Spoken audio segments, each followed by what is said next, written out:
By the time the sun rose over the Atlantic, one of the richest men on board had vanished. The ship was still hundreds of miles from land. No lifeboats were missing. No one had gone overboard. And yet, he was nowhere to be found.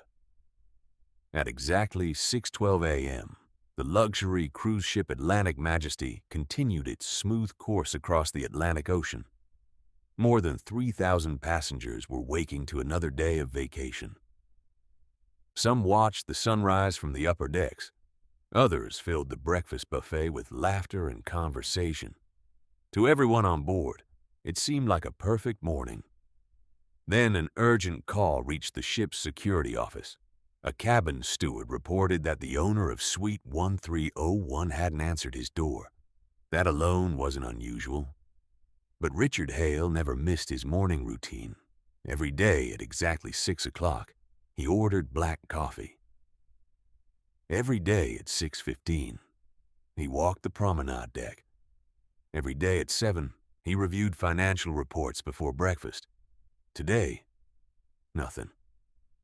The steward knocked again. No answer. He called the suite. Silence. Finally, security unlocked the door. The suite looked untouched. The bed had been slept in. A half-finished glass of expensive whiskey sat beside the window. Richard's tuxedo jacket rested neatly over a chair. His passport was inside the room. His wallet remained on the desk. His phone was charging beside the bed. Even his luxury watch lay on the nightstand. It looked as if he had planned to return in only a few minutes. But Richard Hale was gone.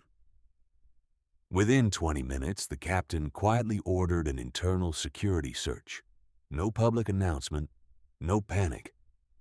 The crew checked every passenger deck, every restaurant, every lounge, every swimming pool, every theater.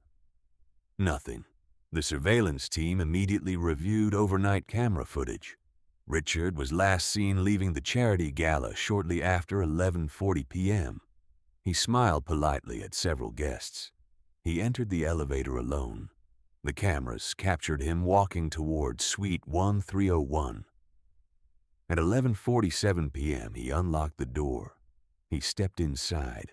The door closed. After that, no camera ever recorded him leaving. Chief Security Officer Elena Torres had investigated murders before joining the cruise industry. After 15 years as a homicide detective in Miami, she believed every mystery had an explanation. Ships were different. There were fewer places to hide, fewer escape routes, and thousands of witnesses. Someone always noticed something. Someone always made a mistake. As she entered Suite 1301, her eyes immediately ignored the expensive furniture. Instead, they searched for patterns. The untouched coffee cup, the open balcony curtains, the faint smell of salt water drifting inside. Nothing appeared stolen. Nothing appeared damaged. No signs of violence. Yet one detail immediately caught her attention. The balcony door was locked from the inside. She walked outside anyway. The ocean stretched endlessly in every direction. The waves rolled quietly beneath the ship. If Richard had fallen, there should have been alarms. Modern cruise ships tracked unexpected overboard incidents through cameras and motion systems. No alarm had activated. No crew member reported seeing anyone in the water. It was as if Richard Hale had simply ceased to exist. Elena requested every electronic record connected to Suite 1301. Door lock activity, elevator logs, keycard entries, restaurant purchases, Wi-Fi connections, everything. The first report arrived less than 30 minutes later. His cabin door had opened exactly once after he entered the room. At 2:17 a.m. Only, the system showed no one entering, no one leaving, just the electronic lock activating for exactly 2 seconds before locking itself again. No keycard, no master key, no maintenance override. The event shouldn't have been possible. Elena looked at the technician. Can the system malfunction? He hesitated. It can. But I've never seen this. Outside the bridge windows, dark clouds slowly gathered on the horizon. The captain received the latest weather report. A powerful Atlantic storm was moving directly into their course. Turning back would take almost a full day. Continuing forward meant sailing straight into heavy seas. Either way, no one was leaving the ship anytime soon. And somewhere aboard the Atlantic Majesty, a killer was almost certainly still among the passengers. Elena ordered the entire deck sealed. No passengers were allowed near Suite 1301. Every crew member who had worked that corridor overnight was escorted to the conference room for questioning. The first interviews revealed almost nothing. A cabin steward remembered seeing Richard Hale return from the charity gala shortly before midnight. He looked relaxed. He even joked that the ship's whiskey selection was better than the hotels back in New York. Another crew member claimed to hear footsteps in the hallway around 2 in the morning. Nothing unusual, no shouting, no struggle, no sound of breaking glass, just footsteps. Then silence. Security reviewed every camera covering Deck 13. Richard appeared exactly once, 11:47 p.m. He unlocked his suite. He walked inside, the door closed. No one entered afterward. No one left. It was impossible. Elena replayed the footage again and again. Something bothered her. Richard always carried the same black leather briefcase. It contained confidential business documents worth millions. The cameras clearly showed him holding it as he entered the suite. But when officers searched the room, the briefcase was gone. No broken lock, no damaged balcony, no hidden passage. The most important object in the room had simply disappeared. That changed everything. This was no longer just a missing person investigation. Someone had entered that suite. Someone had removed the briefcase.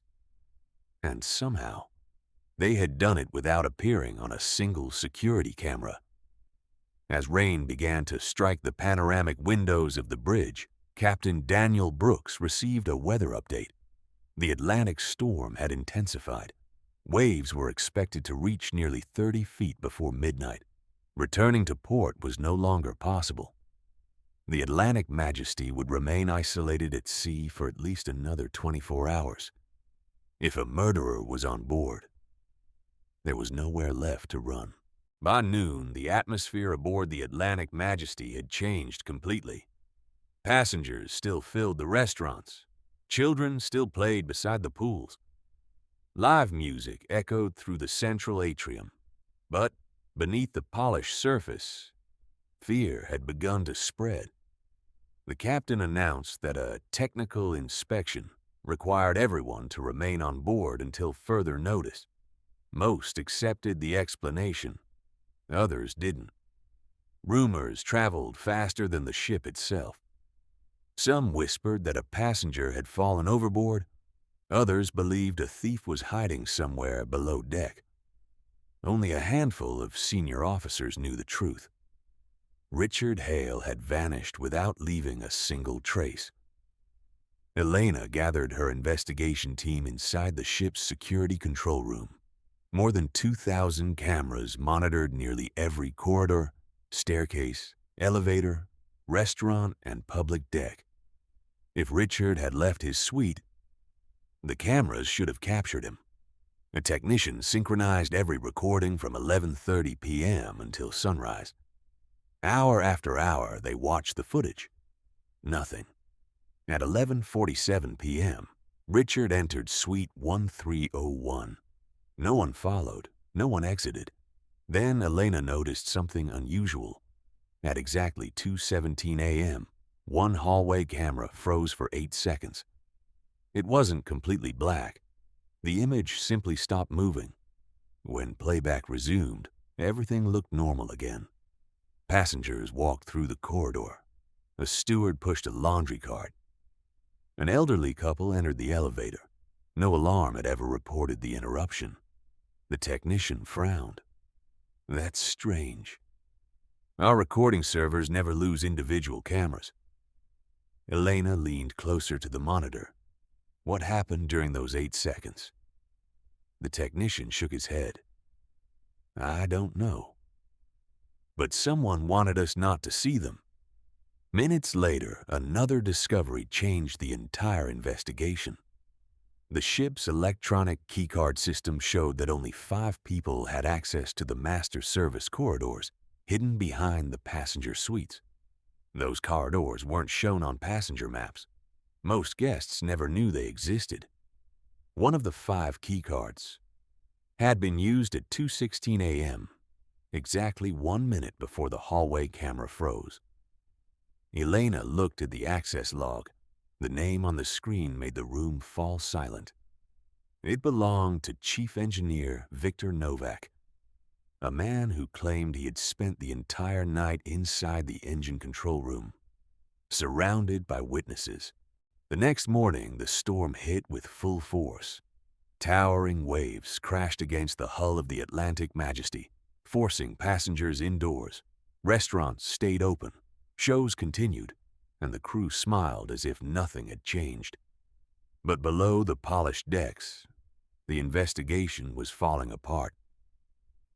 Victor Novak's alibi checked out. Engine room security cameras confirmed he had never left his station during the night. The keycard assigned to him had indeed opened the hidden service corridor, but someone else had used it, someone who knew exactly how the ship operated. Elena requested the original engineering blueprints, not the simplified plans given to passengers, the real ones. Sheets nearly 20 feet long were spread across the conference table. She traced every corridor behind Suite 1301. Ventilation shafts, electrical conduits, maintenance passages. Then, she found it. A narrow service lift, barely large enough for one person. It connected the engineering deck directly to the hidden corridor behind the luxury suites. The lift had been built for emergency maintenance years earlier. Most of the crew didn't even know it still existed. It wasn't monitored by security cameras. It wasn't connected to the passenger elevator system. And, according to maintenance records, it hadn't been used in over 3 years. Elena didn't believe that for a second. She and 2 officers descended into the dimly lit maintenance level. The air smelled of oil, hot metal, and seawater. The ship groaned as another wave struck the hull. At the end of a narrow corridor stood the forgotten lift. Its doors were covered in dust. But something caught Elena's eye. One small section of the floor was spotless. Someone had recently dragged something heavy across it. She knelt beside the metal track. There, almost invisible under the emergency lights, was a single drop of dried blood, not enough to see during a routine inspection, enough to change the investigation forever. Elena looked up at the silent lift. For the first time since Richard Hale disappeared, she knew exactly how the killer had moved through the ship. She still didn't know who. But the circle of suspects had just become much smaller. The forensic team confirmed the blood. It belonged to Richard Hale. For the first time since the investigation began, Elena had physical evidence. But one question remained. Who knew the lift was still operational? The answer came from an unexpected source. A junior engineer reviewing old maintenance logs noticed something unusual. 3 weeks before the voyage, someone had manually tested the forgotten lift. The work order carried a digital approval from Chief Engineer Victor Novak. But the electronic signature wasn't his. The company's cybersecurity team quickly examined the records. Someone had cloned Victor's credentials. The maintenance request had been created from a computer inside Richard Hale's own company headquarters, weeks before the crews even departed. Elena finally understood. This wasn't a crime planned overnight. It had been carefully prepared long before anyone stepped aboard the Atlantic Majesty. She returned to Richard's missing briefcase. Financial investigators managed to recover encrypted files from the cloud. Inside were contracts exposing a multi-million-dollar fraud involving several executives from Hale's corporation. Someone stood to lose everything if those documents reached federal investigators. The motive had never been personal. Elena gathered every suspect in the ship's Grand Theater. The storm still raged outside as rain slammed against the panoramic windows. She calmly reconstructed every step. The cloned credentials, the hidden lift, the missing briefcase, the frozen hallway camera. None of those clues pointed to the engineer. They pointed to someone who had designed the entire plan months in advance. Richard's longtime business partner, Adrian Cross, had joined the cruise at the last minute. He claimed it was a vacation. It wasn't. He had secretly coordinated with a corrupt IT contractor to clone security credentials before the voyage. When Richard returned to Suite 1301, Adrian met him through the hidden maintenance corridor. An argument turned violent. Richard struck his head against a steel support beam. Panicking, Adrian hid the body inside the service lift, now intending to dispose of it once the ship reached port. But the storm trapped everyone at sea. The body remained hidden only a few meters from thousands of unsuspecting passengers. Faced with the evidence, Adrian finally lowered his head. "I never meant to kill him," he whispered. "It was supposed to end with the briefcase." Hours later, the maintenance lift was opened under forensic supervision. Richard Hale's body was recovered exactly where Elena predicted. As the Atlantic Majesty finally approached port, emergency vessels escorted the ship toward the harbor. Passengers would later remember the voyage for its luxury. But investigators would remember it for something else. A murder committed in one of the most crowded places imaginable, where the killer believed that hundreds of cameras guaranteed the perfect crime. He was wrong. Sometimes, the smallest hidden corridor leads to the biggest truth.